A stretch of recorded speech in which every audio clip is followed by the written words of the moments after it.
ശ്യാമ മേഡത്തിന്റെ ജീവൻ അത്രയും ഭീഷണിയുള്ളതുകൊണ്ടാണ് നിങ്ങളെ ഞാനിവിടെ ഡ്യൂട്ടിക്ക് നിയോഗിച്ചത്. എന്നിട്ട് നിങ്ങൾ ഡ്യൂട്ടിയിലിരിക്കുന്ന അതേ സമയത്ത് ഇങ്ങനെയൊക്കെ സംഭവിക്കാന്ന് പറഞ്ഞാൽ?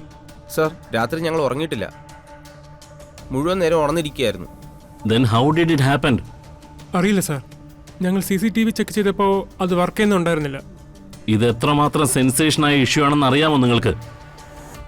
കാണാതായിരിക്കുന്നത് കേരളത്തിലെ ജനങ്ങൾ മുഴുവൻ ആരാധിക്കുന്ന ഒരു സെലിബ്രിറ്റിയാണ്. Sir, Varun, actually I can believe this. പോലീസുകാർ പുറത്തുണ്ട്, വരുണും രാധികയും അകത്തുണ്ടായിരുന്നു. എന്നിട്ട് നിങ്ങൾ ആരും അറിയാതെ ഈ വീട്ടിൽ നിന്ന് ഒരാളെ കടത്തിക്കൊണ്ടുപോകാന്നൊക്കെ പറഞ്ഞാൽ? കടത്തിക്കൊണ്ടുപോയത് തന്നെയാണെന്ന് സാറിനെങ്ങനെ? അങ്ങനെ സംശയിക്കാനേ കഴിയൂ. ശ്യാമ മേഡം നിങ്ങളോട് പറയാതെ എവിടേക്കെങ്കിലും പുറപ്പെട്ട് കളയുന്നുള്ള ചിന്ത നിങ്ങൾക്കുണ്ടോ?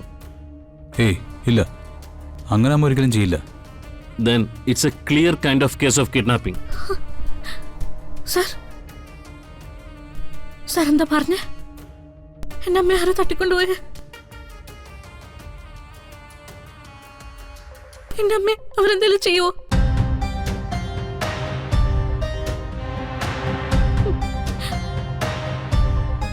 അമ്മയുടെ അമൃത മേഡത്തിന്റെ ജീവൻ എന്തെങ്കിലും? കുട്ടി, ശ്യാമ മേഡത്തിന്റെ മിസ്സിംഗ് ഹോം മിനിസ്റ്റർക്ക് അടക്കം ഞാൻ റിപ്പോർട്ട് ചെയ്തിട്ടുണ്ട്. അദ്ദേഹം ഏത് അന്വേഷണവും നടത്താനുള്ള ഉത്തരവ് ഇട്ടിട്ടുണ്ട്. എങ്ങനെയായാലും ശ്യാമ മേഡത്തിനെ കണ്ടെത്തുക തന്നെ ചെയ്യും. വിത്തിൻ അവേഴ്സ് ഞങ്ങൾ അതിന്റെ സൂചന കുട്ടിക്ക് തരാം. സർ, എനിക്ക് എന്റെ അമ്മയെ തിരിച്ചു വേണം. എന്റെ അമ്മയെ സ്നേഹിച്ച് എനിക്ക് മതിയായിട്ടില്ല. ഓക്കെ വരുൺ, ഇയാളെ സമാധാനിപ്പിക്കുക. ഞാൻ വരുണെ വിളിച്ചോളാം. ശരി സാർ.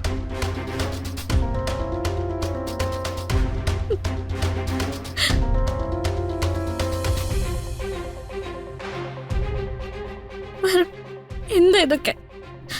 നമ്മളൊക്കെ ഇവിടെ ഉണ്ടായിരുന്നല്ലേ, എന്നിട്ട് നമ്മൾ ആരും അറിയാതെ അമ്മ അമൃതമ്മയുടെ എവിടെ പോവാനാ?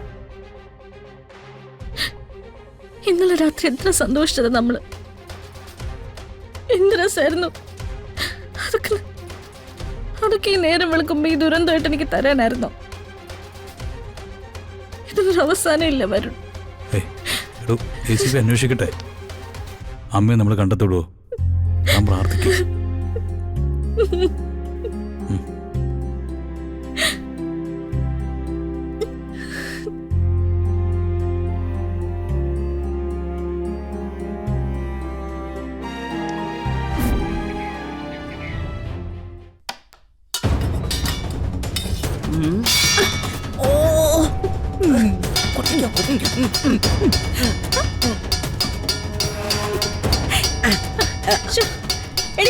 എന്തായി കാണിക്കുന്നേ? ഭ്രാന്ത് പിടിച്ചോ നിനക്ക്? മുത്തശ്ശി, പണ്ടൊക്കെ വിളംബരം ചെയ്യുന്നത് ചെണ്ട കുട്ടിയല്ലേ? പക്ഷെ ഇപ്പൊ വിളംബരം ചെയ്യണമെങ്കിൽ ചെണ്ട അന്വേഷിച്ചു പോകാൻ പറ്റുമോ? എവിടുന്ന് കിട്ടാനടി മോളെ? ആ, എന്തായാലും ആൾക്കാര് കൂടിയിട്ടുണ്ട്. അപ്പൊ നീ കാര്യം അങ്ങോട്ട് പറ.